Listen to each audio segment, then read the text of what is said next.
Kan nggak jelas. Kalau sampean bisa klaim lewat DNA, DNA juga mungkin secara ilmu objektif Pak Rektor. Masalahnya juga bisa disuap kan?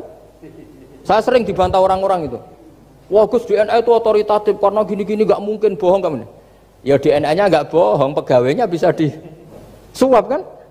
Kayak nggak tahu manusia apa nggak tahu Indonesia nggak tahu terus. Itu yang sensitif itu yang mulai wilayah sensitif itu. Assalamualaikum warahmatullahi wabarakatuh. Bismillahirrahmanirrahim. Tabarakalladzi nazzalal furqana ala 'abdihi liyakuna lil 'alamin nadhira. Allahumma shalli wa sallim ala habibika Mustafa Muhammadin wa ala alihi wa sahbihi asmain. Nama ba'du. Yang sangat kita hormati bersama ini ada Bapak Rektor, ada Bapak On, Bapak Rohidin, semua wakil rektor, semua yang ada di sini dan semua muhibbin, semua pecinta ngaji yang saya hormati. Meneruskan ngaji yang sempat tertunda sudah beberapa kali. Saya memang termasuk orang yang sangat menekuni ilmu seperti yang dikatakan Pak Fathul Wahid lagi. Dikatakan lagi berkali-kali bahwa memang penelitian itu saya berkali-kali bilang tidak harus orang-orang pinter banget sebetulnya. Karena perangkat yang disediakan Allah ini juga menyediakan untuk orang-orang bodoh. Dan itu hikmah terbesar dari Islam. Jadi Islam ini bisa difahami orang pinter juga oleh orang-orang yang nggak pinter. Saya punya kenangan tentang ilmu astronomi. Kita belajar falak itu jelimet Pak Fathul Wahid, jelimet sekali. Ketika ada perdebatan misalnya awal Ramadan itu Ahad sama Senin. Saya lagi misalnya Ahad, Minggu sama Senin. Karena kita ini di pesantren kalau bilang Minggu itu kadang dilarang, harus bilang Ahad. Apalagi kiainya Pak Fathul Wahid di Kudus, Kiai Turehan itu fanatik itu, enggak boleh orang bilang Minggu, harus bilang Ahad. Yang lucu itu ada seorang kiai yang sangat fanatik terhadap Islam, itu enggak mau kalendernya ditulis kenaikan wafat Isa Al-Masih. Karena keyakinan umat Islam bukan Isa yang wafat tapi Sibeh Isa. Itu di kalender Kudus kan wafatnya dalam kurung Sibeh Isa yang menyerupai Isa. Jadi saking fanatiknya tetap menulis sesuai keyakinan. Saya teruskan.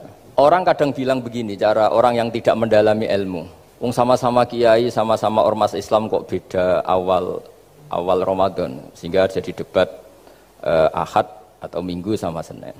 Saya punya mak-mak ya, kalau orang sepuh itu yang dulu ikut buyut saya. Jadi saya ini generasi kelima, itu orang itu muammar, ditakdir umarnya panjang. Itu bilang gini, Gus, sebetulnya untuk tahu kalender yang benar mana itu gampang katanya. Cari tanggal 15, nanti kelihatan siapa yang salah. Ternyata betul, kalau dihitung Ahad, nanti 15-nya misalnya jatuh hari apa, nanti kelihatan ternyata pas yang dikatakan 15 versi Ahad itu bulan belum purnama. Purnamanya itu di versi mereka yang tanggal 16. Berarti benar mana? Yang Senin kan? Tapi yang versi Senin ternyata betul pas 15 pas purnama. Artinya apa? Allah menyediakan perangkat untuk menguji Senin apa Ahad dengan cara awam, yaitu nunggu tanggal 15. Artinya gini, kata siapa yang tahu itu hanya orang pinter gitu. Orang awam juga bisa tahu. Karena agama ini milik bersama, ya milik orang pinter, milik yang tidak pinter. Sehingga dalam pola-pola Islam, di antara madhab Syadzili, madhab Thariqah Naqsyabandiyah, itu beliau di antara kampanyenya gini, kata Thariqah Naqsyabandiyah, Thariqah kami ini yastawi fistifadatiha ar-rijalu wasibyan. Popularitas Thariqah saya mudahnya difahami ini antara orang pinter yang sudah dewasa sama anak-anak kecil ini sama. Kenapa demikian? Kalau dalam filosofi kebenaran itu ada pepatah fa'innal haqqa adharu min syamsidz dhahirah. Kebenaran itu lebih jelas ketimbang matahari di siang hari.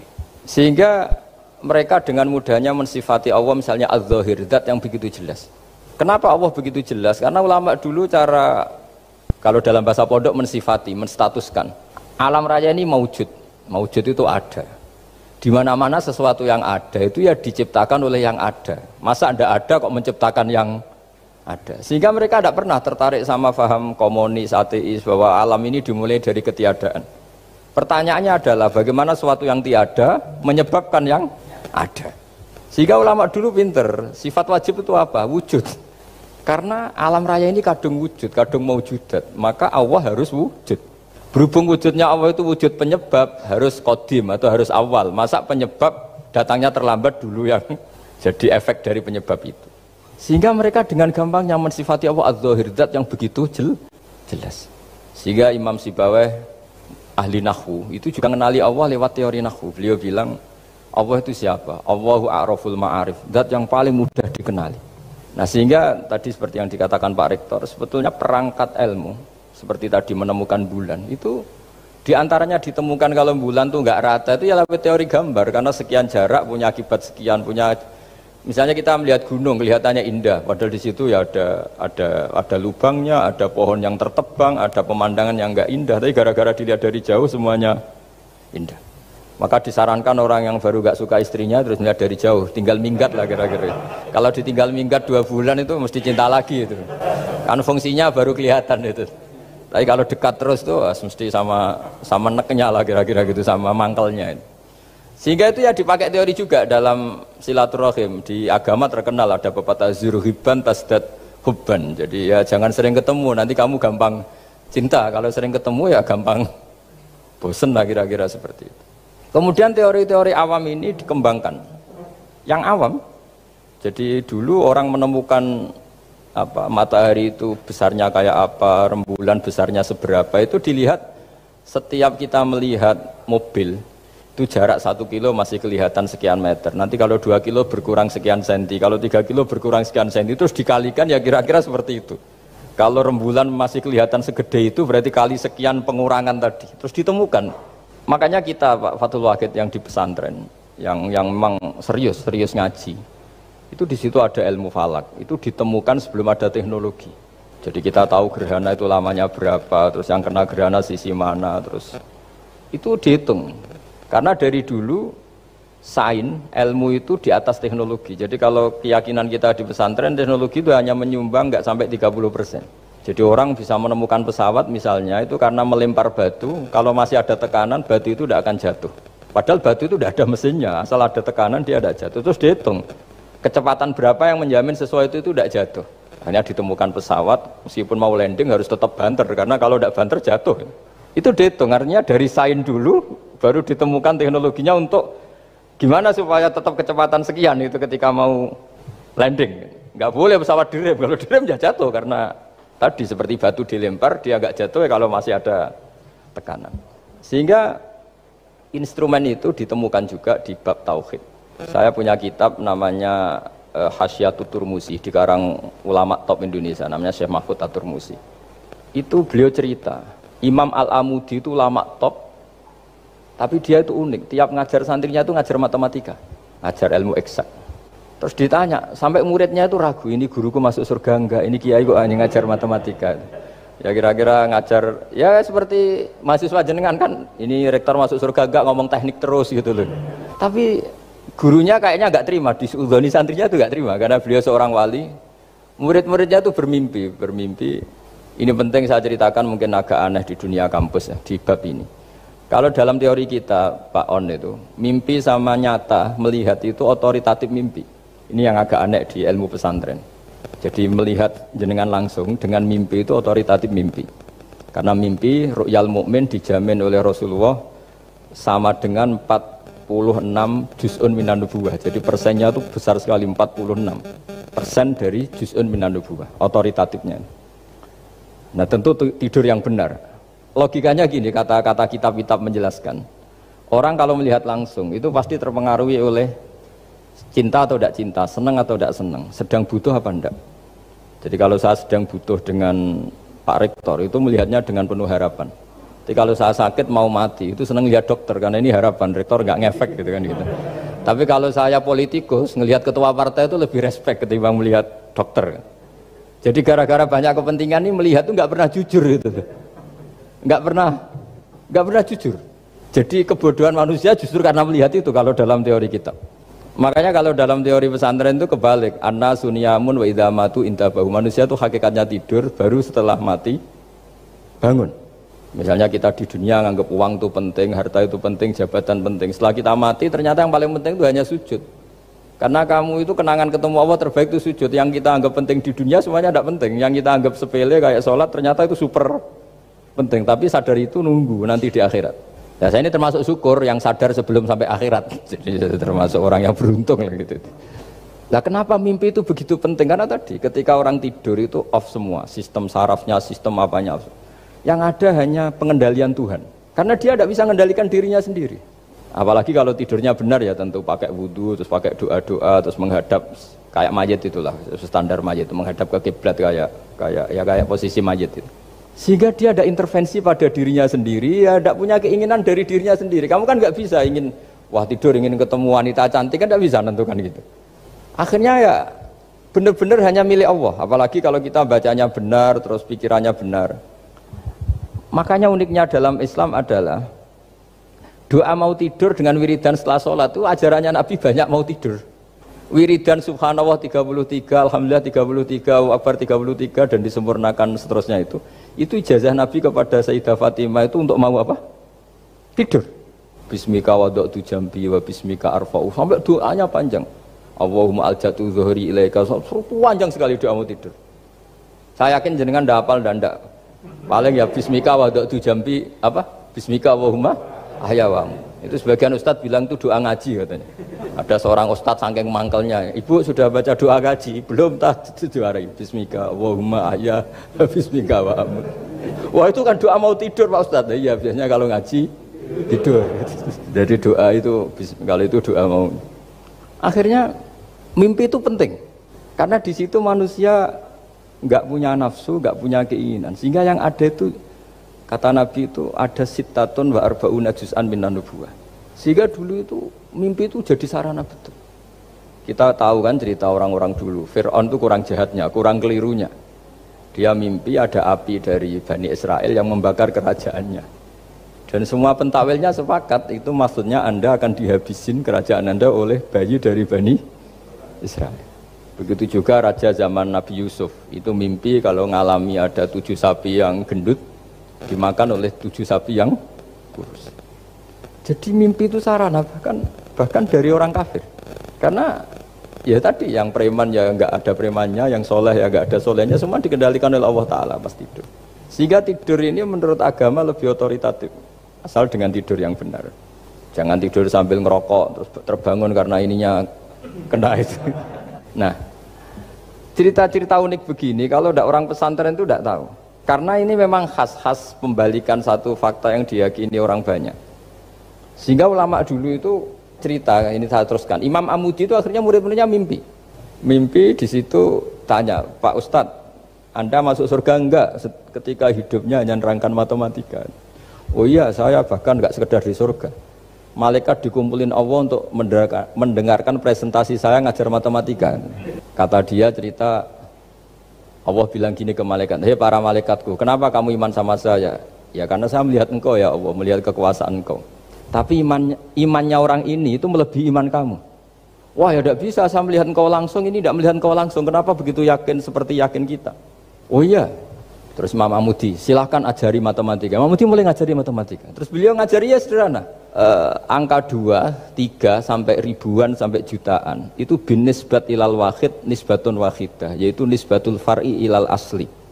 Hanya ngajar itu dok. Dunia ini apapun banyaknya variannya, apapun banyak makhluknya, itu semuanya adalah nisbatul far'i ilal asli. Angka 2 ya cabangnya 1, 1 juta ya cabangnya 1, semua itu dimulai dari 1. Jadi di mana-mana hitungan itu dimulai dari 1. Dan 1 ini harus ada, yaitu Tuhan. Matematika akhirnya malaikat, wah keren juga maksudnya. Keren juga maksudnya. Akhirnya Allah bilang, dan itu didawuhkan juga oleh Rasulullah SAW, tuba liman amana bi walam yaroni. Yang hebat itu imannya orang yang enggak melihat saya. Makanya masyhur itu malaikat ditanya Allah, siapa imannya yang paling kuat? Ya kita, karena melihat engkau langsung ya Allah. Para nabi. Terus tapi yang dari sekian pertanyaan itu jawab sama, yang paling ajaib adalah umat-umat Muhammad di akhir zaman, enggak menangi nabinya, juga enggak pernah lihat surga neraka, tapi iman sama saya. Dan mereka punya cara untuk imannya itu berkualitas sama dengan kamu para malaikat. Ya diantaranya dengan cara logika tadi yang saya utarakan tadi. Am khuliqu min ghairi syai'in am humul khaliqun. Kalau alam raya ini wujud, maka penyebabnya harus sesuatu yang wujud. Masa sesuatu yang enggak wujud menyebabkan yang wujud. Kalau angka 10 ada, 1 juta ada, pasti dimulai angka 1. Makanya nisbatus naini wal arba'ah ila ma la nihayatalaha, itu semuanya nisbatul far'i ilal asli. Semua angka berapapun jumlahnya itu binisbat ilal wahid adalah nisbatul far'i ilal asli. Itu cara-cara Makanya tadi kajian ilmu itu tidak ada habis-habis. Makanya perasaan saya itu kemungkinan orang Islam jadi ateis itu kecil, Pak Fatullah. Saya punya kitab, ini saya ulang lagi, kitab calon wali. Kenapa saya sering cerita wali? Kalau di kampus itu kan orang inginnya ya jadi dekan, jadi rektor atau jadi menteri lah kira-kira gitu. Kalau di pesantren orang itu cita-citanya satu, ingin jadi wali. Ya supaya majelis ini barokah, saya tidak perlu cerita dunia kampus. Kalau cerita kan corong jongu ya segoro lah. Bongso keinginan gitu kan tidak selera saya, juga ada dunia saya. Supaya sampai dapat ilmu ya saya cerita dunia. Itu kitab, saya punya kitab calon wali lah kira-kira. Atau wali sudah wali top. Namanya kitab Tasbihul Fuad, karangannya Sayyid Abdul Haddad. Itu beliau cerita, di antara ceritanya itu unik. Kata beliau begini, saya itu tidak khawatir orang Islam jadi murtad, apalagi jadi ateis.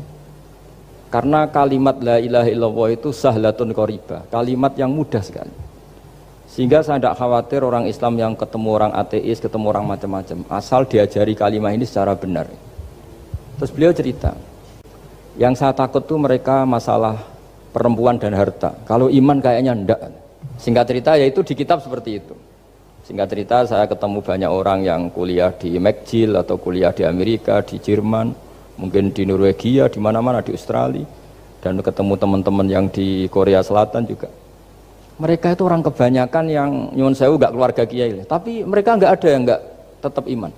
Ketika saya tanya, kenapa Anda tetap iman? Padahal ada beberapa negara yang lebih stabil, lebih makmur dibanding negara yang mengklaim sebagai negara Islam. Itu cara berpikir ya sederhana. Enggak lah Gus, kayaknya kok Tuhan kok ada tanggal lahirnya? Enggak lah, kayaknya yang namanya Tuhan tuh ya awal lah. Masa pencipta langit bumi dituhani orang yang lahirnya di bumi, kayak enggak lah kayaknya. Jadi ya berpikir sederhana. Padahal ya kurang ajarnya Masya Allah. Anak ini ya dugem ya macam-macam, tapi kalau ditanya disuruh yang lain enggak mau dia. Enggak lah, kayak yang benar tetap Islam. Karena kalimat ini, yaitu tadi eksistensi Tuhan, tadi eksistensi Allah itu, la ilaha illallah itu kalimatun sahlah, kalimatun qoribah, kalimah yang begitu mudah difahami. Kenapa mudah difahami? Misalnya kita ngaji, Tuhan itu siapa? Yang menciptakan langit dan bumi. Dengan misalnya perbandingan Tuhan itu siapa? Yang lahir di bumi tahun sekian. Enak mana cara kita menerima itu? Kan keren yang menciptakan langit dan bumi. Tuhan itu siapa? Yang ada sebelum langit dan bumi. Dengan misalnya Tuhan adalah yang lahir di bumi. Keren mana? Bayangkan kalau kita punya Tuhan Fir'aun. Sudah mati jadi tontonan kan, terus gak keren maksudnya punya Tuhan kok seperti itu. Nah ini yang katanya Syekh Abdul Haddad, kalimat ini sahlatun qaribah. Sehingga kalimat ini pula yang kita dilatih, la ilaha illallah kalimatu haqqin 'alaiha nahya wa 'alaiha namut wa 'alaiha nub'ats atau wa biha nub'atsu insyaallah taala minal aminin. Saya sebetulnya tadi datang itu tidak ingin menjelaskan ini, tapi tadi kata Pak Fatullah, ilmu itu kalau dikaji tambah hari tambah mudah, karena perangkat untuk menemukan bulan itu misalnya nggak rata itu gampang sekali. Pakai teori pemandangan ya bisa, pakai teori gambar juga bisa. Kalau teori pemandangan tadi, kalau kita bisa melihat mobil 2 meter masih kelihatan 2 meter, itu dengan jarak berapa masih orisinil seperti itu. Tambah jauh, tambah tidak kelihatan, tambah jauh. Nah ternyata setelah 5 kilo misalnya tidak kelihatan, berarti untuk jumlah 2 meter hilang per 5 kilo. Nah berarti kalau bulan masih kelihatan segitu, berarti jarak kita dan bulan kira-kira sekian ribu kilo. Itu bisa dihitung, itu tambah teknologi. Makanya sebetulnya teknologi itu nyumbang itu nggak sampai 30%. Yang paling banyak ya sains tadi, pengetahuan itu yang kayak tadi orang menemukan pesawat, itu kontribusi terbesar tetap pengetahuan. Misalnya pesawat dari bahan ini kalau kecepatan sekian kena angin pecah enggak? Tetap pengetahuan yang menopang itu. Teknologi kan paling mengantar supaya pesawat kecepatan sekian didorong mesin sekian dengan apa begitu. Pesantren seperti kita, ya, saya ini dididik Mbah Mun, dididik bapak saya, buyut-buyut saya, kiai, itu sekali alim, yang alim betulan, itu ya alim betul. Ya karena memang yang repot nih yang agak-agak dukun itu ya ribet itu. Penting rambutnya gondrong, terus terkenal gak pernah mandi, terus nanti ada orang tertentu tertarik minta doa, ini yang ribet ini, susah ini sertifikasinya susah ini karena. Tapi kalau kita ini di pesantren yang coro sertifikasinya jelas. Jadi berani jadi Gus harus bisa baca Mu'in gitu, berani jadi Kiai harus bisa baca Wahab. Aturan mainnya jelas kalau di ini. Yang repot tuh yang sebagian itu aturan mainnya tidak jelas. Terus promosinya itu pernah datangi menteri loh, pernah datangi wah ya ribet kalau ukuran keren tuh didatangi apa? Menteri atau pejabat. Saya teruskan ya, karena ilmu itu harus menyelamatkan kita sampai di depan Allah Subhanahu wa ta'ala. Nah, ketika kita menyifati Allah itu az-zahir, zat yang begitu jelas. Itu kalau kita kan kok begitu jelas padahal nggak bisa dilihat, terus kita sendiri tidak pernah melihat. Tapi eksistensi Tuhan sebagai Tuhan, yaitu al-wajibil wujud, itu jelas sekali karena nggak mungkin suatu yang wujud diciptakan oleh yang tidak wujud. Kenapa harus awal? Masa pencipta datangnya terlambat? Terus juga harus bako itu abadi atau al-akhir kalau dalam bahasa Quran. Masa zat yang superior kemudian kalah sama yang diciptakan? Berarti nanti ada kekuatan besar yang mengalahkan Tuhan. Ya kan aneh, kekuatan ini dalam kendalinya kemudian Allah kalah kan tidak mungkin. Makanya disebut al-akhir. Allah pasti tidak ada yang mengalahkan. Terus diantaranya lagi disebut qiyamuhu binafsihi. Kalau dalam bahasa Quran disebut al-qayyum, zat yang berdiri sendiri. Gak boleh Tuhan butuh yang lain. Kalau butuh yang lain berarti bergantung pada yang lain, dan nggak usah jadi Tuhan lah kalau masih butuh yang lain. Sehingga karena kekuatan ini, saya ulang lagi, karena kekuatan ini, ketika anak-anak mahasiswa kuliah di Jerman atau di Swiss, di negara-negara yang lebih bahagia ketimbang negara yang mayoritas Muslim, itu mungkin mereka tertarik sama sistem negara itu karena ada jaminan sosial ini, tapi nggak pernah tertarik sama Tuhannya negara itu. Karena dihitung-hitung tadi Tuhannya mesti keren kita gitu. Jadi, nah ini cerita ke saya Abdul Haddad. Kata saya Abdul Haddad, kamu tidak usah khawatir lah umat Islam murtad atau jadi ateis gitu.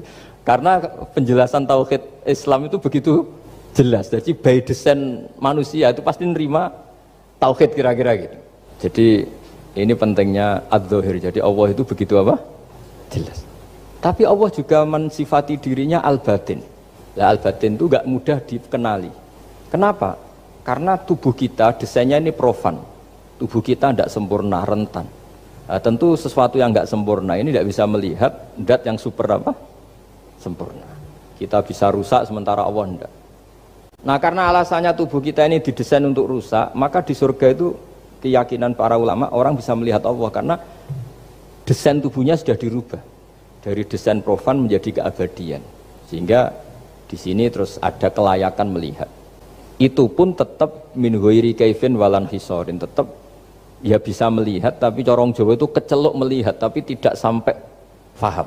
Karena bagaimanapun Allah itu la tudrikul absar wa huwa yudrikul absar. Bagaimanapun Allah itu laisa kamitslihi syai'un, tidak ada padanannya. Jadi makanya Allah punya sisi adz-dzahir bisa dikenali sekali. Kenapa? Ya tadi nisbatus naini wal arba'ah ila ma la nihayata laha itu nisbatul far'i ilal asli. Saya punya kitab Pak Fathul Wahid, diajar Mbah Mun dulu, kitab Al-Husunul Hamidiyah. Itu yang ngarang itu ya kayak kelihatan ngawur, tapi ngawurnya orang alim. Jadi di situ ada gambar, gambarnya itu nggak jelas. Mungkin pengarangnya juga nggak bisa gambar kayaknya. Wah bulat, benang bulat ada, gambar gunung ada, gambar yang tambah ngawur ya banyak sekali. Gambarnya itu nggak ada yang jelas. Tapi dari nggak jelas itu beliau bilang gini, gambar yang bulat ini, yang nggak jelas ini, tetap kamu punya rumus kan? Itu dimulai dari satu titik.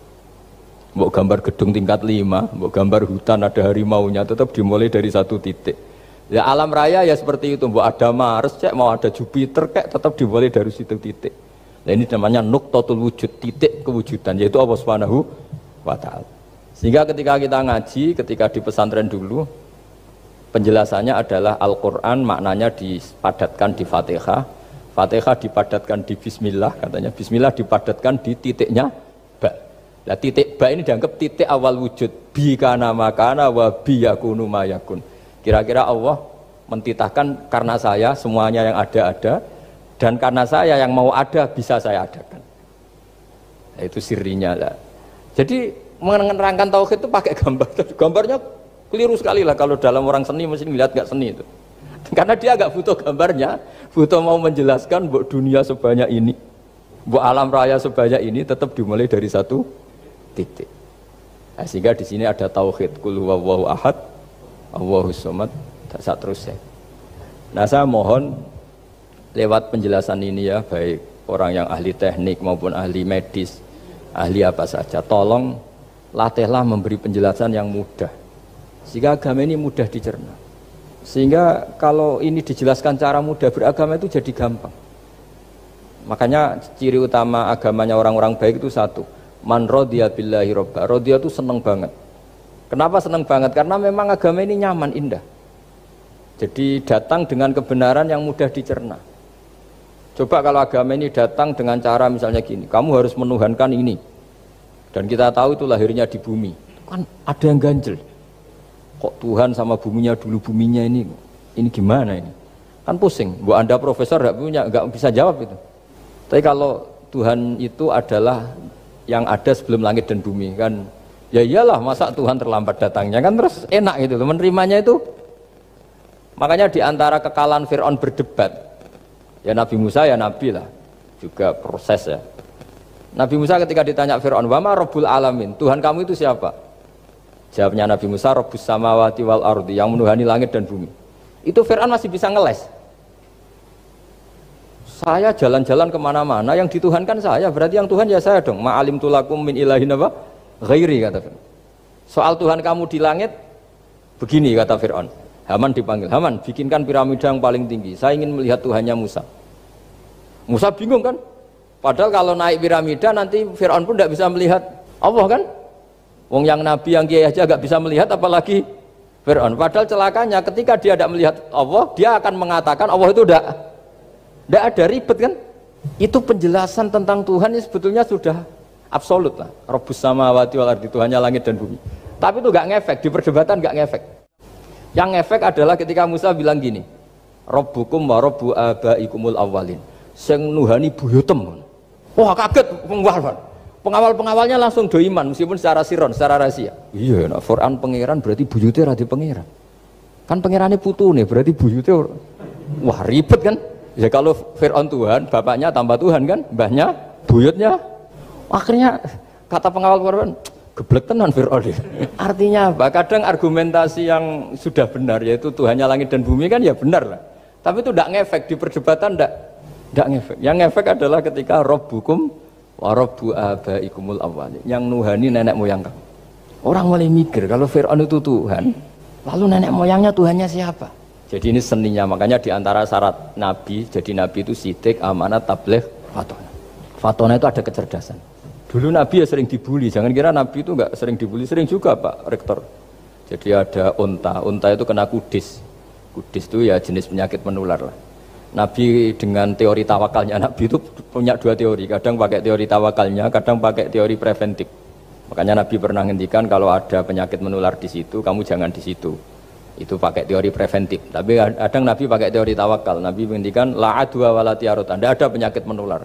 Terus orang-orang yang ya usil lah kira-kira gitu, ada unta kena kudis dijejerkan yang waras, ternyata yang waras ikut kudisen lah, ikut sakit. Senang orang ini, ya Rasulullah ini saya jejerkan ternyata yang nggak tertular jadi tertular, padahal engkau bilang nggak ada penyakit menular. Nabi jawabnya lucu, faman a'dal awwalah, kalau yang pertama ini tertular siapa? Dia dikira Nabi itu kalah karena melihat unta yang kedua, ternyata Nabi nggak, ketika dipanggil ya Rasulullah ini unta agak gudikan, tak jejerkan yang kudisen, ternyata ikut kudisen, berarti penyakit itu menular. Tapi Nabi jawabannya faman a'dal awal, lalu yang kena penyakit pertama tertular oleh siapa? Wah itu asli dari Allah.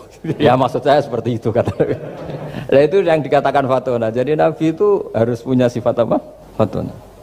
Karena dengan kecerdasan itu Nabi bisa berargumentasi.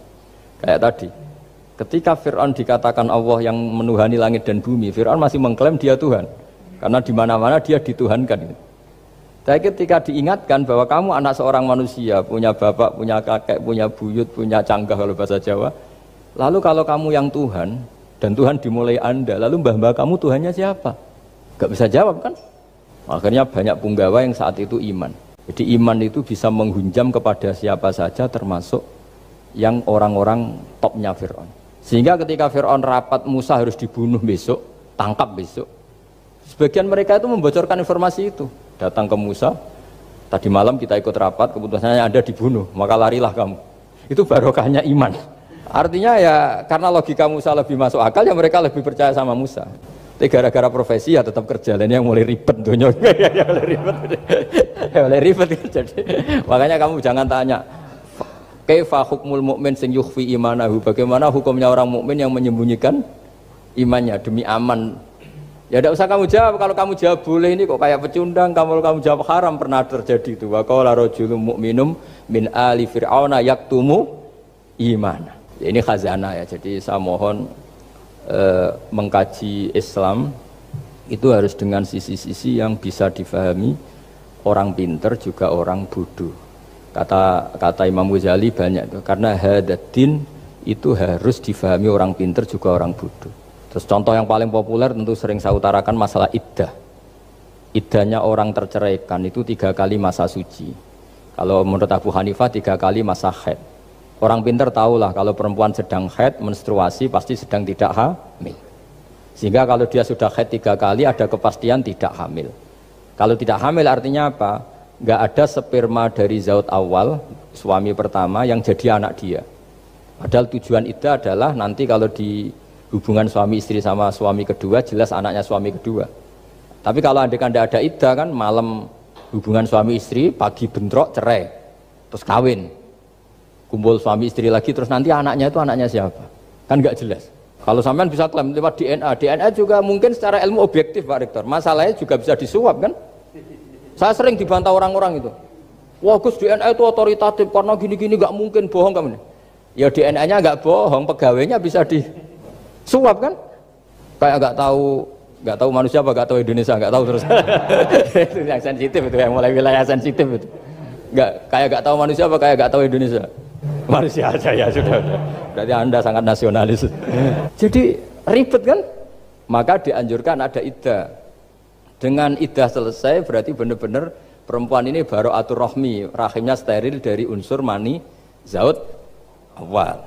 Dan kalau 3 kali masa suci itu artinya apa? Kira-kira 3 bulan. Kira-kira ya. Wal mutallaqatu yatarabbasna bi anfusina salah satu apa? Huruf. Pertanyaannya kalau 3 bulan, andai kan tidak pakai teori ilmiah, menstruasi itu sudah teori ilmiah.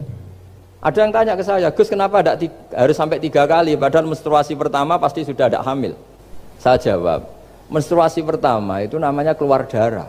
Nggak ada jaminan kalau itu haid, bisa saja keluar darah karena kaget, karena kecelakaan, karena apa. Sehingga kalau misalnya perempuan diceraikan, Gus saya sudah haid. Yang jamin kalau itu haid siapa? Maksudnya keluar darah dengan makna tidak hamil, bisa saja keluar darah kali ini faktor kaget ya atau faktor kecelakaan. Tapi kalau sampai 3 bulan karena per bulan haid sekali, itu meskipun haidnya keliru, haid keliru itu misalnya sebetulnya itu enggak darah haid tapi darah penyakit istiqathah, kan tetap kelihatan. Masa 3 bulan enggak bleeding joro Jawa? Kan mesti bentuknya tubuh sudah berubah. Artinya kata ulama-ulama, agama ini enggak bisa hanya mengacu ilmu. Kalau mengacu ilmu haid sekali sudah cukup. Tapi kenapa harus 3 kali? Karena 3 kali orang awam tahu semua kalau itu sedang hamil atau tidak hamil. 3 bulan dari dicerai kan kelihatan kalau hamil ya bentuk tubuhnya sudah rubah, kalau enggak. Intinya agama ini harus agama yang mudah difahami orang pinter, juga difahami orang yang tidak pinter. Kayak tadi bulan tadi, saya juga gak ngira kalau orang goblok jadi pinter itu. Jadi ini cerita ya, jadi supaya kita meskipun di lembaga kampus, di lembaga modern, jangan lupa tradisi-tradisi kebodohan ya diabadikan lah kira-kira itu, karena bodoh itu kadang ya penting. Makanya kalau cerita di dunia wali itu kacau. Anda boleh gak nerima cerita ini, tapi Anda harus percaya kalau kekuasaan Allah itu tidak terbatas. Kenapa orang Madura begitu mencintai kiai? Sebetulnya niatnya ya agak baik, tapi ya nggak baik tapi baik. Ada santri itu Madura, dia saking percaya sama kiai itu ya khidmah, bikin teh, masakan kiai, mijitin kiai, pokoknya waktunya diberikan semua untuk kiai. Dan dia nggak pernah ikut ujian, apalagi ujian kelulusan disertasi dokter nggak pernah dia. Kalau sekolah nggak pernah ikut ujian. Sudah ya saya ridho jadi orang bodoh, sementing ikut jenengan. Suatu saat orang ini mati, kiainya tuh pusing, waduh mati. Ini di dalam alam mimpi itu, kamu boleh nggak percaya, nggak wajib percaya memang. Ini kan ada akidah, jadi tidak wajib percaya. Ditanya sama malaikat, Marabbuka, Tuhan kamu siapa? Jawabannya lucu, malaikat kamu itu gimana? Di mana-mana tanya sama orang pinter, orang bodoh kok kamu tanya? Pusing kan malaikatnya. Di mana-mana namanya tanya, itu ya sama orang pinter, masa orang bodoh ditanya? Yang bener aja kamu. Makanya bodoh ini ya senjata, makanya ini kita kalau pinter ya alhamdulillah, kalau bodoh ya alhamdulillah. Karena bodoh itu penting. Kalau negara ini tidak makmur, yang disalahkan mesti para rektor. Gunanya apa ada rektor kalau nggak solusi bagi bangsa ini? Orang bodoh pasti nggak disalahkan kan? Nanti kalau ada hisab, kenapa Indonesia carut marut? Yang dipanggil Allah itu menteri, rektor, pasti itu. Apa kontribusi Anda sebagai orang pinter, sebagai profesor, sebagai orang bodoh aman? Santai, nggak kena panggilan kan? Karena Anda harus bertanggung jawab. Akhirnya terus malaikat tanya, lalu yang pinter siapa? Yang di atas itu, kiainya yang nalkin itu, yang di atas itu. Walhasil kiainya itu karena wali itu denger. Ya wile cung bodoh kok terus nganti wis mati. bodoh kok kamu bawa sampai mati. Jadi kadang orang bodoh itu ya pinter tadi. Malaikat tuh kamu itu gimana? Di mana-mana tanya itu ya sama orang pinter. Orang bodoh kok kamu tanya. Ya, ribet kan kalau sudah ketemu seperti itu. Nah, Nabi juga sering ngalami dialek sama orang bodoh. Kadang Nabi yang ngalah, kadang logikanya orang bodoh itu lebih gampang. Itu ada orang pencari dop itu semacam kayak biawak ya. Tapi tidak biawak, kayak semacam biawak. Itu ketemu Nabi, kamu tahu kalau saya ini Rasulullah? Tidak tahu ya. Ya kamu harus iman kalau saya ini Rasulullah. Hatta yu'mina laka hadad dop. Ya kalau hewan ini iman sama kamu ya saya iman. Ribet kan ukurannya itu. Waduh, untung Nabi betul. Terus Nabi tanya, Dop, kamu tahu kalau saya Rasulullah? Terus Dopnya saat itu bisa bicara, asyhadu annaka Rasulullah, terus baru iman. Imannya tanya, kenapa kamu iman sama Rasulullah? Hewan aja tahu kalau dia Nabi, apalagi manusia. Sehingga di masyhur itu di acara-acara kita, kalau wadhabbu wal ghazalah yasyhadani laka bir risalah. Jadi wadhabbu wal ghazalah yasyhadani laka bir risalah. Sehingga, nah kekeliruan kita, saya sering ngomong di mana-mana, matur di mana-mana. Masyarakat Indonesia mayoritasnya tetap yang nggak pinter. Orang Islam mayoritas yang nggak pinter. Lalu orang nggak pinter ini diabaikan sehingga mereka tidak jadi energi yang luar biasa untuk mengawal Islam atau mengawal Indonesia. Itu keliru menurut saya. Menurut saya orang-orang yang nggak pinter pun itu punya nurani. Zaman kita dijajah Belanda, itu tidak semua orang rektor, tidak semua orang profesor, tidak semua orang kiai, tidak semua orang alim. Mereka orang-orang yang nggak terpelajar, tapi tetap tahu caranya melawan apa? Belanda, melawan penjajah. Karena tadi manusia ini diciptakan itu sudah punya pengetahuan. Seperti mukadimah dibaca Pak Rektor, Iqra wa rabbukal akram alladzi 'allama bil qalam 'allamal insana ma lam ya'lam. Jadi bawaan manusia itu akan tahu untuk sesuatu yang perlu diketahui meskipun dia orang bodoh. Saya ulang lagi, meskipun mereka orang apa? Orang bodoh. Ya, di sini ini Islam datang yastawi fistifadatiha fistifadati syariah ar-rijalu wasibyan, bahwa ukuran kebenaran itu adalah siapapun mudah tahu. Bahwa angka 2, angka 3, angka 5 itu adalah far'ul wahid, cabang dari angka 1. Fal aslu huwal wahid, yang asli adalah angka 1. Dan 1 ini harus 1. 0, itu ditemukan untuk setelah ada angka 1, jangan keliru kamu.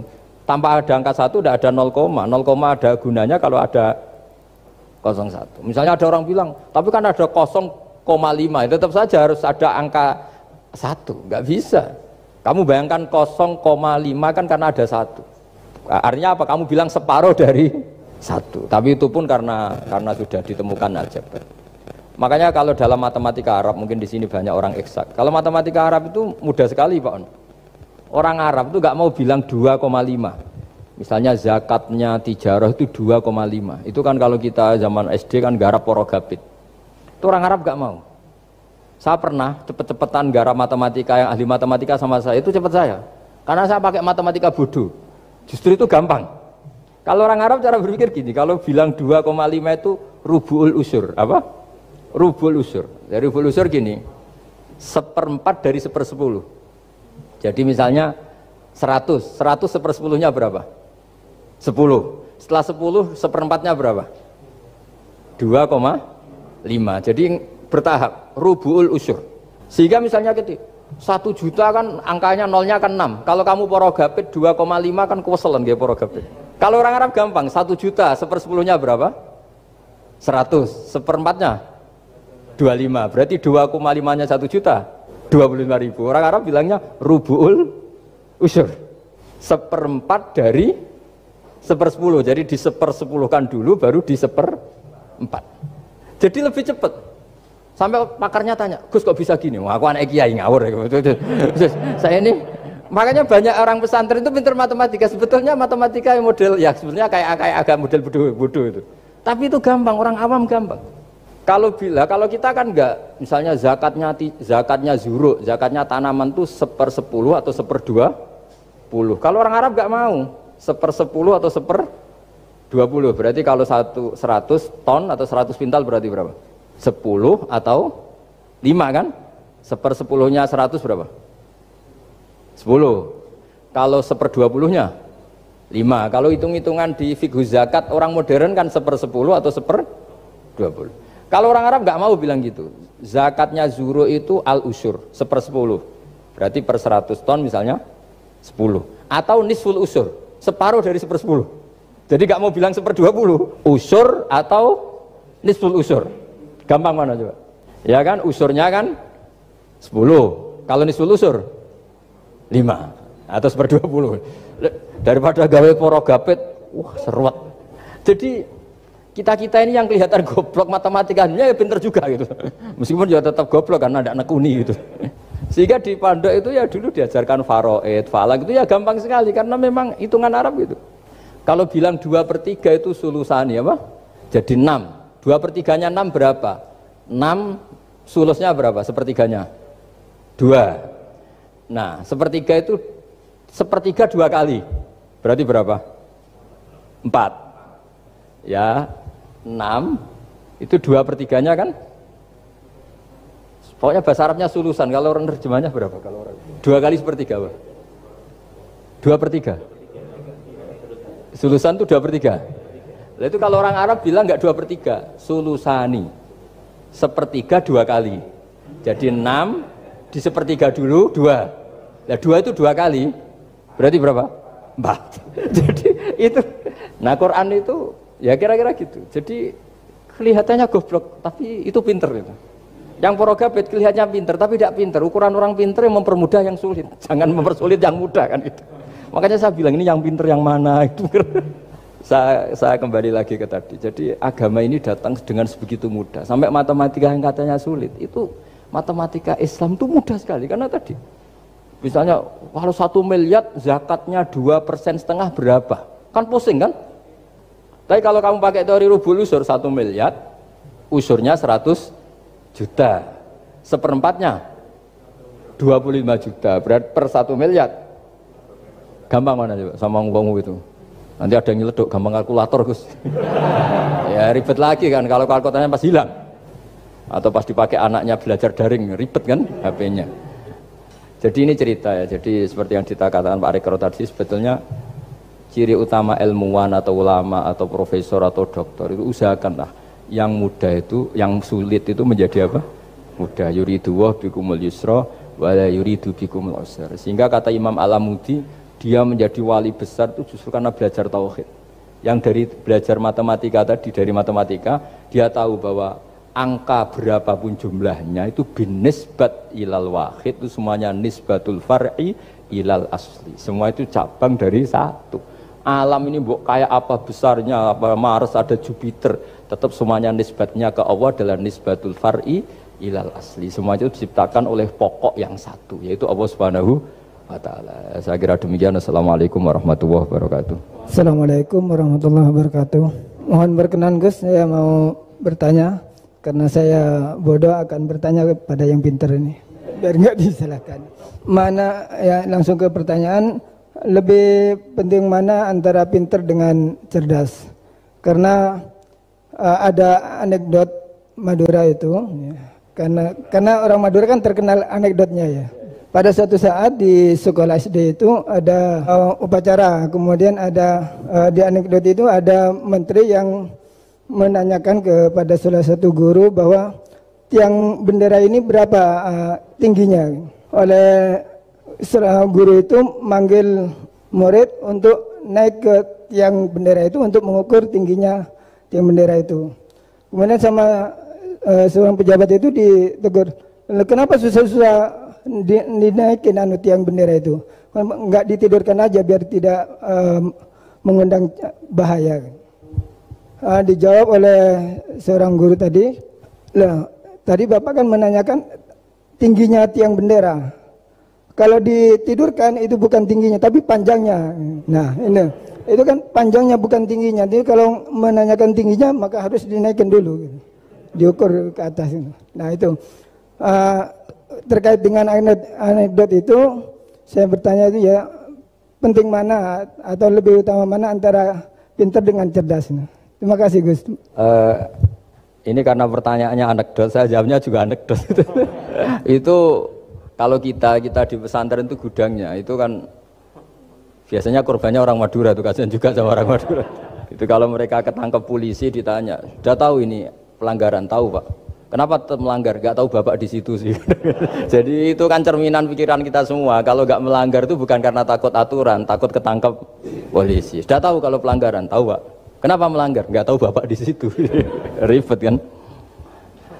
Nah, tapi sebetulnya jawaban dari pertanyaan jenengan itu ya sebenarnya Anda pasti tahu lah. Ini kan antara cerdas dan pinter itu mungkin ya pinter itu ya cerdas, cerdas ya pinter. Yang jelas mengetahui sesuatu yang semestinya itu ya kecerdasan, dan mengetahui itu ya namanya pinter gitu. Cuma tadi yang menterinya memang tanyanya ketinggian, di mana-mana yang bentuk tinggi itu ya begini gitu kan. Kalau begini orang sudah bilang bentuk panjang gitu. Jadi ya dalam hal ini ya pinter dan cerdas anak SD tadi yang naik tadi. Karena ya tetap dia memang benar-benar ngukur ketinggian itu, bukan kedataran. Nanti lama-lama ini bukan panjang Pak, tiduran. Tapi itu memang di beberapa dunia wali itu dunia yang memanfaatkan kepintaran dan kecerdasan. Misalnya banyak wali yang ibadahnya itu biasa. Ditanya kenapa kamu ibadahnya biasa? Loh, Allah itu enggak diuntungkan oleh ibadah saya. Ya sudah, saya ibadah standar saja lah yang wajib-wajib. Makanya di dunia wali itu lebih ngeri guyonannya. Ada seorang wali doa di multazam, ya Allah ampuni dosa saya, ampuni, dan ini tempat mustajab, saya berdoa supaya saya tidak dosa lagi. Itu jawabannya unik. Kalau orang tidak dosa, sifat ghafur saya nganggur. Jadi saya ini ghafur itu pemaaf. Kalau nggak ada yang salah, lalu ini gimana ini? Nggak ada objeknya lah kira-kira gitu. Jadi hubungan wali dengan Tuhan dulu itu ya asik, karena ya memang agama ini datang dengan keasikan. Makanya disebut halawatal iman. Halawah itu nyaman, indah. Makanya Nabi itu kalau mensifati sholat, wa qurratu aini fi sholat, nyaman saya ketika sholat, karena Allah itu jamil, Allah itu indah, sehingga ya nyaman. Loh, saya itu kalau mikir mati itu Pak Rektor itu ya takut kadang-kadang, wah dikubur terus ditinggalkan gitu, ribet kan. Tapi kalau setelah saya ngenangen, dulu ketika saya janin di perut ibu ya nggak tahu cara hidup, ternyata saya hidup dengan cara yang saya nggak tahu. Wong bisnis agak bisa, kerja agak bisa. Kamu ketika jadi janin kan sudah ada nyawanya, sudah hidup. Kamu bisa ngelola hidup kamu di situ? Tidak bisa kan? Ternyata bisa hidup. Makanya Allah mengingatkan wa id antum ajinnatun fi butuni ummahatikum. Kalau kamu janggal hidup kamu di kuburan, apa kamu tidak pernah hidup di kuburan?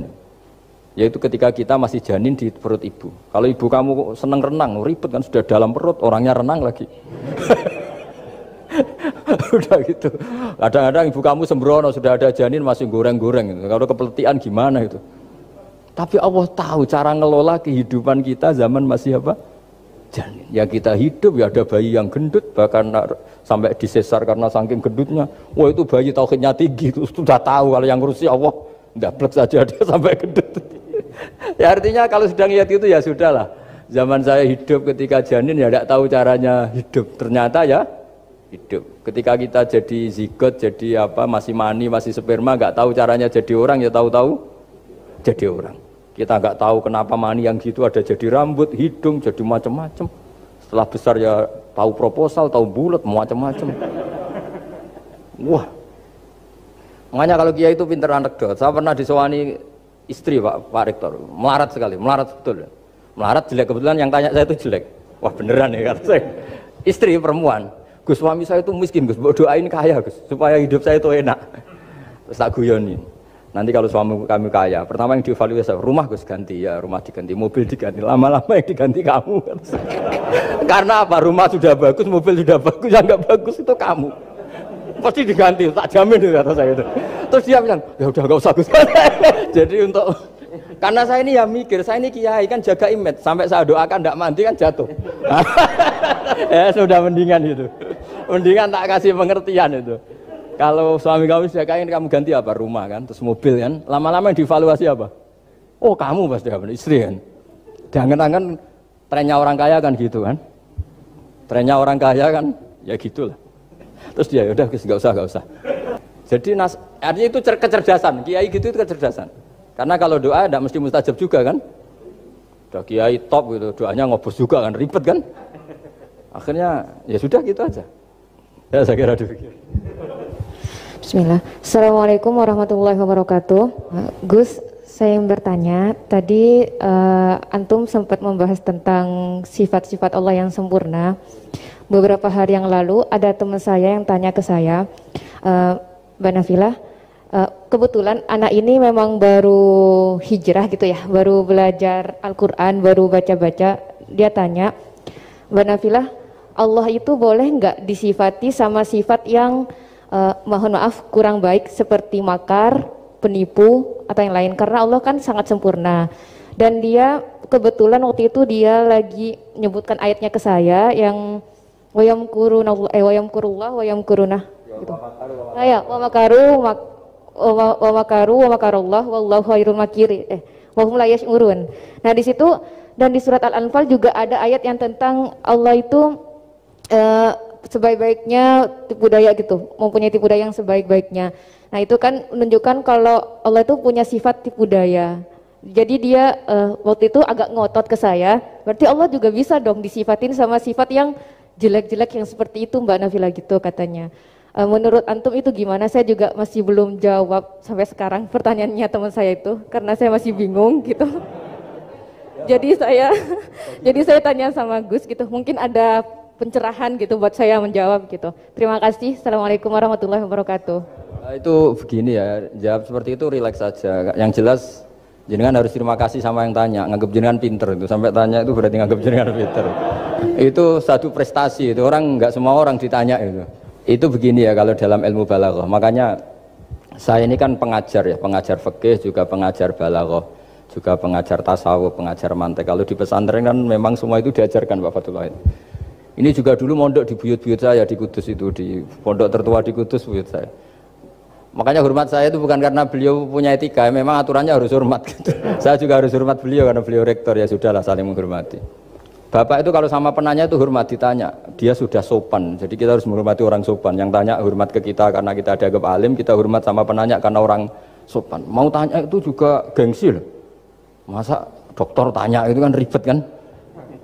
Saya kemarin ditawani di Unisula, masuk dikasih dokter honoris causa. Kenapa Gus gak mau? Saya takut kalau masuk neraka, masa dokter masuk neraka karena saya. Kan ya tidak lucu juga itu. Akhirnya dokter-dokter itu, iya Gus saya udah pernah kepikiran. Akhirnya mereka terus mau udah takwa, udah Gus kita harus takwa, kan malu dokter kok masuk neraka. Oh begini jawabnya ya. Semua ilmu itu harus kita pelajari karena melihat sisi ekstrimnya, sisi buruknya. Ya saya ulang lagi ya. Ilmu itu harus Anda pelajari karena melihat sisi ekstrimnya, sisi buruknya kalau kita tidak tahu. Sehingga dengan cara itu kita tahu secara serius. Misalnya nikah sekali gak sah kategorinya zina.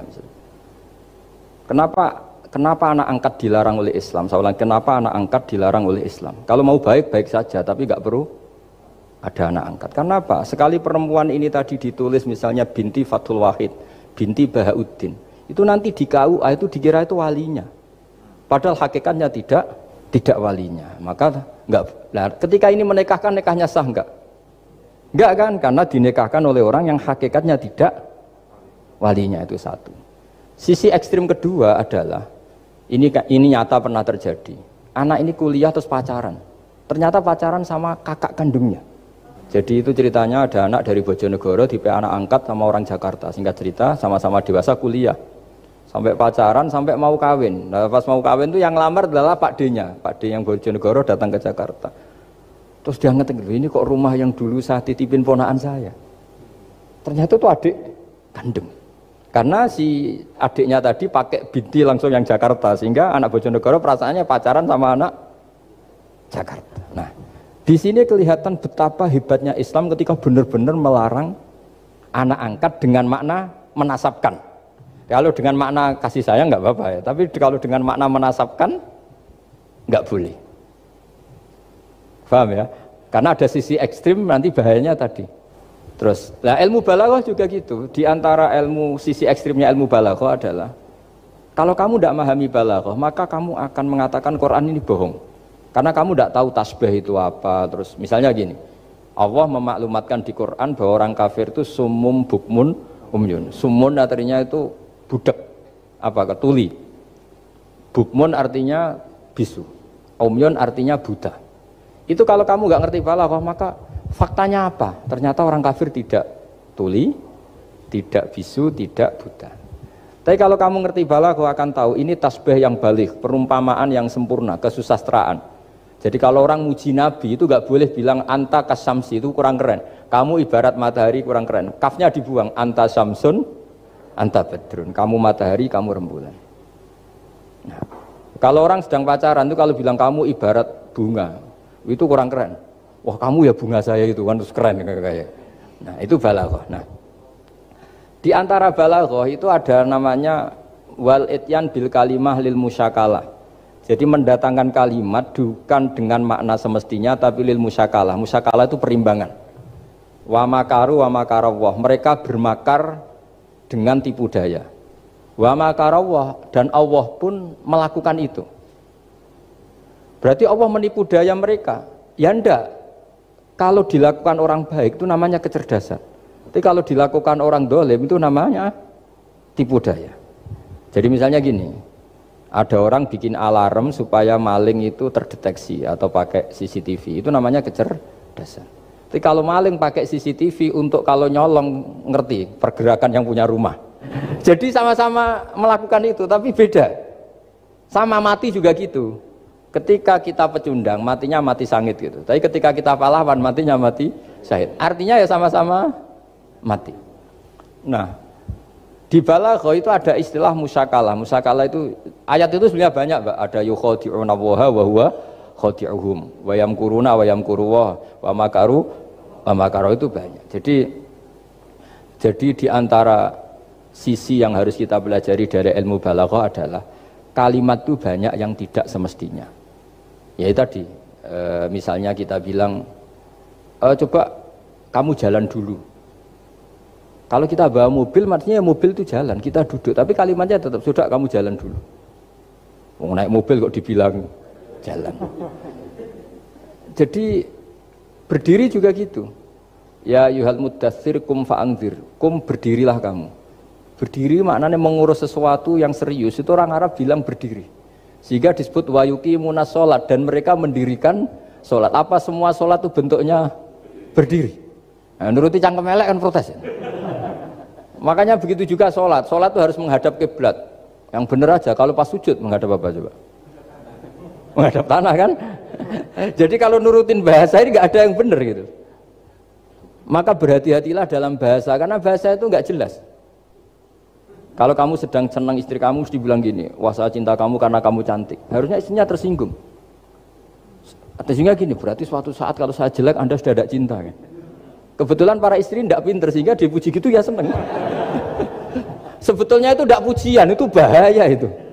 Berarti dia mencintai saya sejauh saya masih cantik. Kalau enggak ya sudah macam-macam.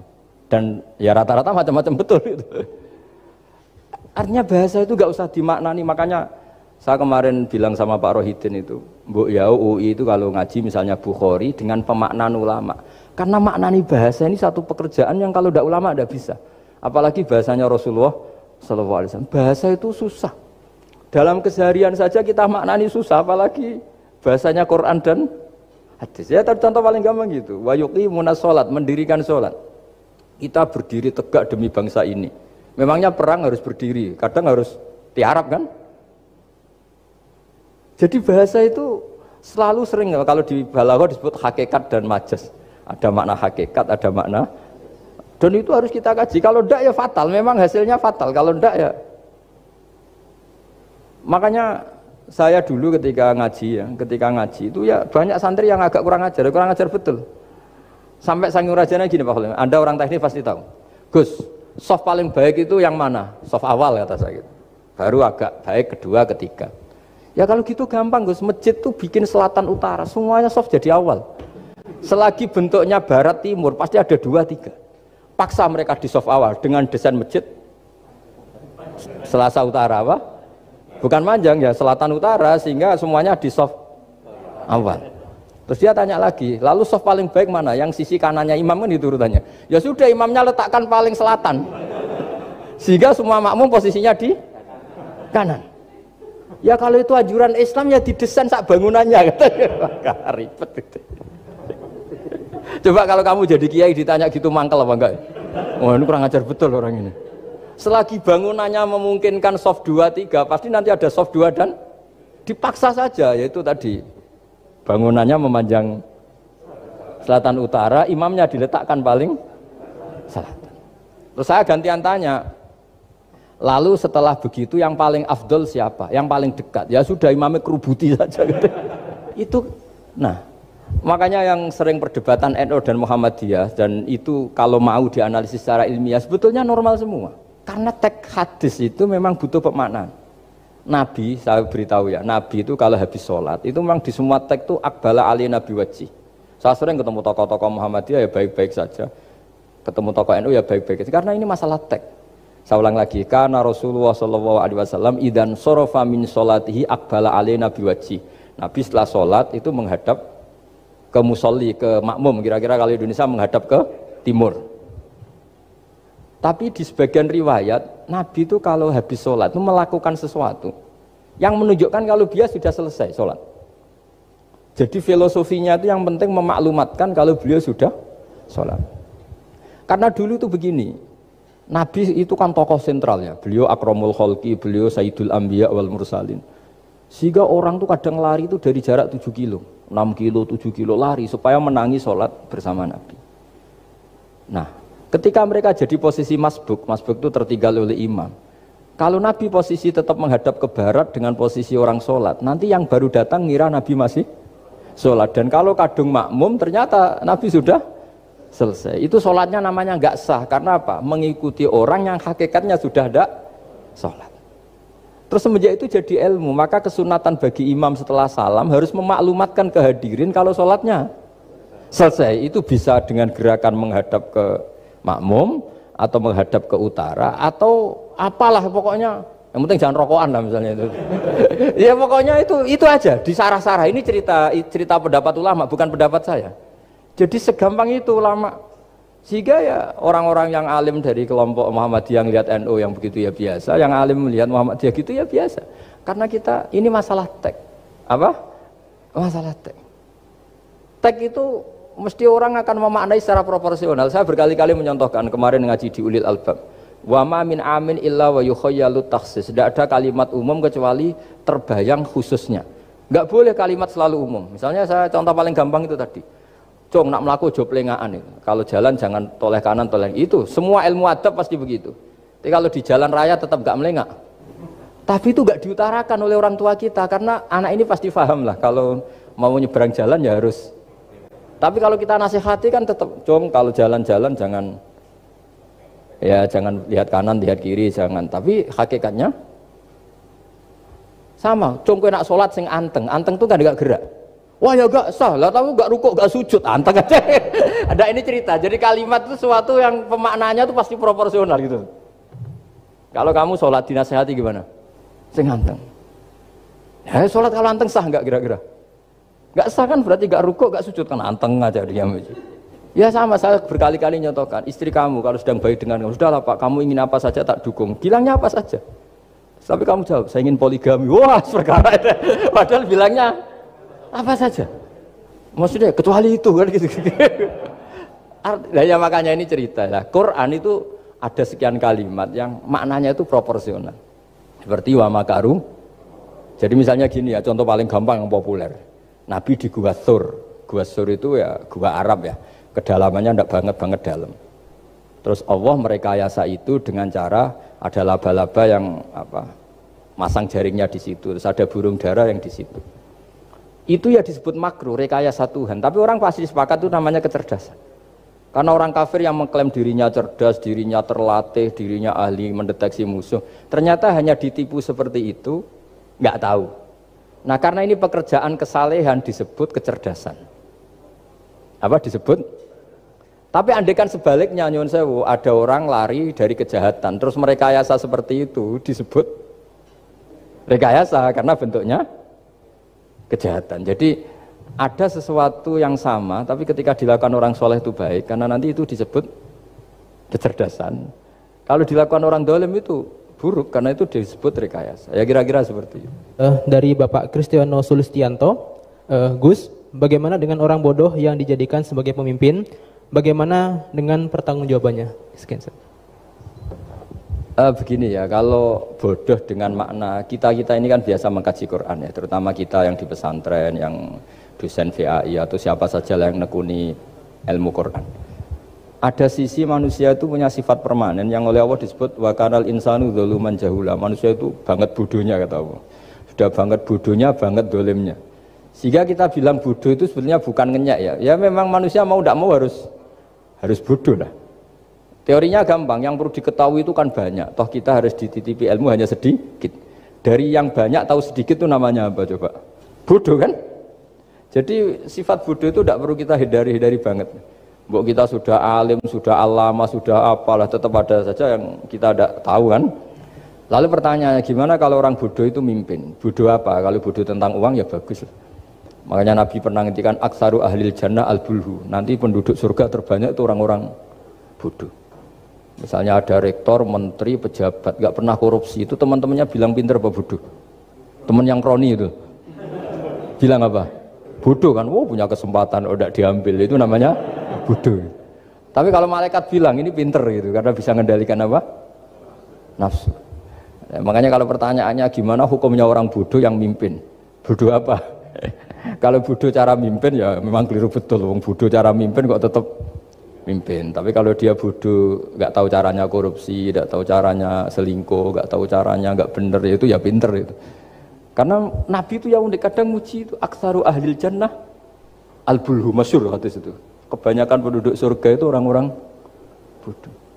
Sampai Mbah Mun tuh kalau guyon ya lebih guyon dibanding jenengan. Kata Mbah Mun gini, aku itu saake suar wargane wong-wong bodoh, saake kenaan malaikat. Kan di surga itu orang akan dikasih sesuai keinginannya. Wong desa-desa itu taunya makan enak kan jadah, terus uduk gitu. Terus bayangkan cantik itu ya orang ya kayak gitulah, orang desa rodok melek sidik ya cantik, terus bangir sidik ya cantik. Karena surganya memberi yang diinginkan, akhirnya menunya ya itu saja. Karena dia kan nggak pernah makan pizza, terus nggak pernah melihat orang cantik Pakistan, Turki, jadi seleranya ya itu. Jadi kata Mbah Mun, mulane wong sing pengalaman, jadi kok surgane mewah. Itu kan bayangkan kamar mandi mungkin ya kamar mandi di kampungnya kan itu udah bagus ini. Ya saya tidak tahu apa betul begitu apa enggak, ini guyon itu. Nah bodoh ya seperti itu. Jadi kalimat bodoh itu ada bodoh beneran, itu memang benar-benar bodoh. Tapi di beberapa ilmu tasawuf, bodoh itu kadang dipuji. Yaitu tadi aktaru ahlil jannah al-bulhu. Kebanyakan penduduk surga itu orang bodoh ya kayak kita. Kalau kita rektor atau menteri keuangan atau pejabat kok tidak korupsi, itu kata teman-teman KKN kita itu apa namanya? Bodoh kan, ada kesempatan kok enggak dimanfaatkan. Tapi kata orang-orang baik itu pinter. Pemimpin ya gitu Pak Rektor. Jadi saya merasakan jadi kiai. Saya itu nggak suka mimpin. Karena sebetulnya takut kalau orang ini tidak mandiri. Semua kok tanya kiai, semua tanya. Ya kadang orang saking percayanya kiai itu ngasih nama anaknya saja tanya kiai. Padahal bisa baca kitab. Kadang ya dia doktor dari Al-Azhar. Ya kamu itu ngalim kok nama saja tanya kiai, apa memang kamu nggak bisa? Wah biar barokah Gus kalau nama dari jenengan, ribet kan? Ini kan ribet. Akhirnya saya tidak mau, barokahnya tidak mau itu terus mereka mau memberi nama sendiri. Makanya kata bapak saya itu kalau ono imam masjid wis tuwek ngimami terus, itu gak istiqomah hak jenenge, mau digenti. Jadi artinya kalau ada seorang imam masjid tuwek sudah batuk masih ngimami saja. Di satu sisi itu pinter ya, di mana-mana kalau ada yang tua sama yang muda ya didahulukan yang tua. Tapi kalau pertanyaannya itu kalau di bab adab. Tapi kalau nanti temanya regenerasi, ini tersangka enggak? Ya saya ulang lagi ya, ada imam tua sudah batuk-batuk. Kalau temanya akhlak dibenarkan. Di mana-mana kalau ada yang tua yang jadi imam ya tua. Tapi kalau temanya regenerasi, tersangka kan dia. Lah ini lainnya gimana ini kok enggak regenerasi? Artinya gini, makanya saya bilang kalimat bodoh beneran apa bodoh yang relatif nisbi. Jadi manusia itu seperti itu, makanya disebut wakanal insanu zaluman jahula. Di bab adab dia benar jadi imam, tapi kalau babnya regenerasi salah. Makanya kalau jadi pemimpin berkali-kali, makanya benar Indonesia dibatasin 2 periode. Harusnya kalau teori pengalaman, benar mana presiden ketiga sama kedua? Benar ketiga kan lebih punya pengalaman. Tapi kalau dibalik, pakai teori regenerasi, memangnya orang Indonesia hanya dia tok yang bisa jadi presiden. Tapi kalau pertanyaannya, yang belum pernah jadi presiden sama yang pernah jadi presiden, kira-kira mimpinnya tahu mana? Ya kalau manusia itu bisa dibolak-balik gitu. Makanya saya berkali-kali bilang agama yang urusan sosial itu tidak ada pakemnya. Gimana hukumnya orang soleh berteman orang fasik yang dugem yang apa? Buruk. Enggak boleh orang soleh berteman orang fasik, takutnya ketularan. Tapi kalau dibalik, boleh enggak orang soleh membina orang fasik? Boleh, bisa bina kalau berteman. Kamu bisa bina orang tanpa berteman? Enggak bisa. Tapi kalau pertanyaannya, boleh enggak orang baik berteman orang buruk? Enggak boleh kan? Takut terkontaminasi. Tapi kalau dibalik, boleh enggak orang baik membina orang buruk? Boleh, bisa bina kalau berteman. Boleh enggak berteman sama orang buruk? Jadi makanya di sini ini kalau sudah sosial itu ada muktadul hal namanya kalau dalam pesantren itu. Konteksnya apa? Apa? Konteksnya apa? Makanya sekarang ada Covid itu juga gitu. Wah ini enak copet itu. Polisi nggak boleh nangkap, jaga jarak, Pak. Jadi kalau nyopet ya sekarang, kalau maling sekarang. Kalau mau ditangkap saya positif. Itu kan ribet kan itu. Jadi, itu betul benar nyata. Saya kan punya santri polisi banyak, Pak. Kemarin saya ke Semarang cerita. Yang cerita itu reskrim, dia kasat.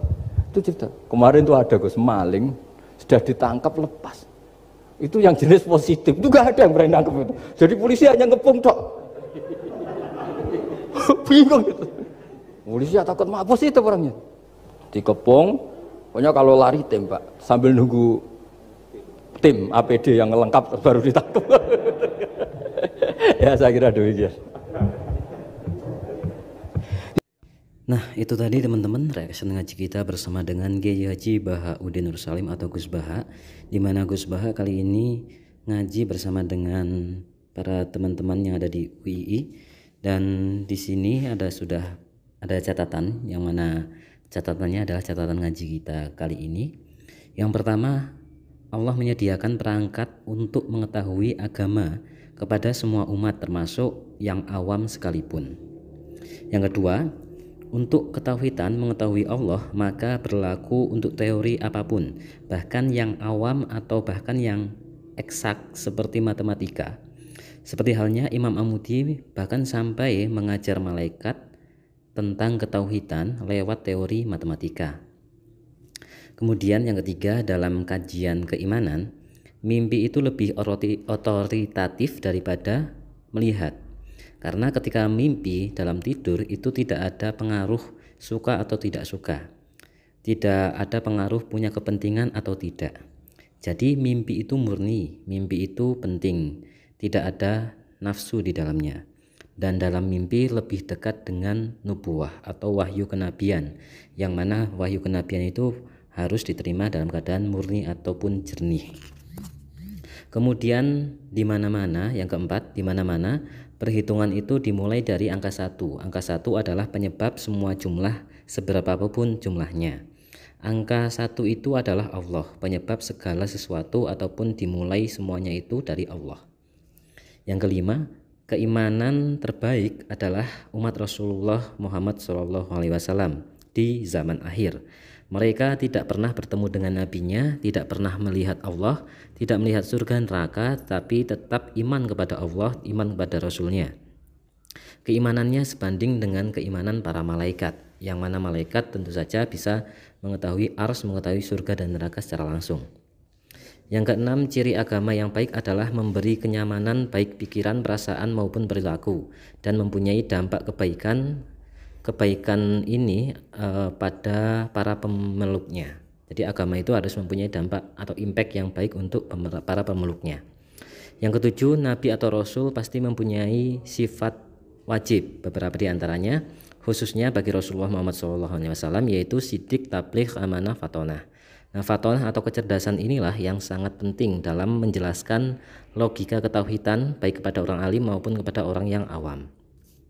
Yang kedelapan, Indonesia dan Muslim itu kebanyakan, ataupun dalam Indonesia dan orang-orang Islam itu lebih banyak orang yang awam, bukan para ulama, bukan para dokter, bukan para profesor dan lain-lain. Seharusnya jangan dikesampingkan, orang-orang awam ini jangan dikesampingkan karena mereka mempunyai nurani. Seharusnya tetap diberdayakan karena itu merupakan kekuatan seorang Muslim dan kekuatan bagi Indonesia. Maksudnya adalah kekuatan Muslim itu adalah mayoritas. Ketika orang dalam keadaan mayoritas, maka rasa kepercayaan dirinya itu akan lebih tinggi, lebih bisa mendeklarasikan, lebih bisa percaya diri dengan keimanannya. Yang kesembilan, cerdas itu adalah mempermudah yang sulit, bukan mempersulit yang mudah. Yang kesepuluh, pintar dengan cerdas itu lebih penting yang mana? Kecerdasan tanpa kepintaran itu sulit dilakukan, karena sesuatu kecerdasan itu ya harus dilakukan dengan kepandaian, pengetahuan. Nah, kepintaran tanpa kecerdasan itu juga mempersulit. Nah, sama-sama penting dan sama-sama berkaitan. Pintar itu karena cerdas, dan cerdas itu memperkuat kepintaran. Yang ke-11, apakah Allah bisa disifati dengan sifat yang kurang baik, seperti halnya misalkan tipu daya, maha sombong, mutakabir, maha Allahum khairum makirin, dan lain sebagainya? Maka dijawab, sifat itu bisa menjadi buruk atau menjadi baik itu tergantung dengan tujuannya. Misalkan tipu daya itu bisa menjadi diartikan sebagai kecerdasan, kecerdikan, dan kehebatan apabila dilakukan dengan baik. Misalkan lagi sombong itu bisa jadi diartikan sebagai kuasa, kewenangan, kekuatan, dan lain-lain. Jadi seburuk ini adalah misalkan Allah itu dikatakan sebagai tipu daya dan Allah itu dikatakan sebagai maha sombong, itu bukan berarti Allah itu sombong, Allah itu tipu daya, Allah itu licik, itu tidak. Tapi seburuk-buruknya, sepandai-pandainya, sehebat-hebatnya sifat seorang yang ada di dunia ini, atau sifat seseorang, sifat makhluk, maka tentu saja akan tetap bisa dikalahkan oleh Allah. Jadi tergantung bagaimana kita memaknai. Dan yang terakhir, yang ke-12 adalah orang bodoh. Bagaimana ketika orang bodoh dijadikan sebagai pemimpin? Dijawab, sifat bawaan manusia adalah bodoh dan zalim, hilaf dan lupa. Meskipun alim, tetap ada pengetahuan yang tidak diketahui. Nah, bagaimana kalau orang yang bodoh ini dijadikan pemimpin? Itu tergantung bodoh dalam hal apa. Misalkan dalam hal ketidaktahuannya akan kejelekan, akan korupsi, dan lain sebagainya, itu baik. Tapi bodoh kepemimpinan ataupun bodoh sifat memimpin, ya kenapa dipilih gitu. Nah, jadi itu teman-teman yang bisa kita sampaikan, yang bisa kita catatkan dalam kajian kita kali ini. Semoga menjadi berkah, menjadi ilmu yang manfaat dunia akhirat, dan semoga kita senantiasa istiqomah haji bersama dengan Gus Baha. Oke, sekali lagi terima kasih teman-teman. Wassalamualaikum warahmatullahi wabarakatuh.